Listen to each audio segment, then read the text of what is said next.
No ja tähtis päev sinu jaoks täna Premium-liiga debüüt tehtud, ootasid seda kaua, aga ilmselt tunded on päris mõnusad. Muidugi ootasin kaua ja praegu see väike närv oli isegi sees.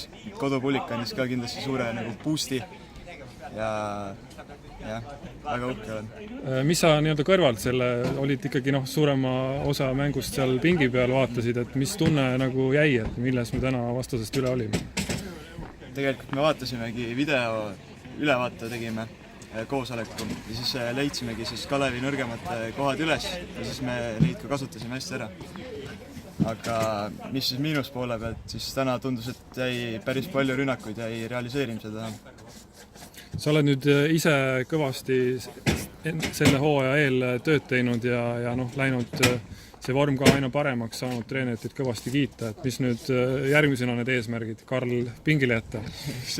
See oleks lõppeesmärk muidugi, aga mis seal edasi, et ka rohkem mänguminuteid koguda Premium-liigas ja siit on hea edasi minna. Olgu, aitäh sul, Riiko!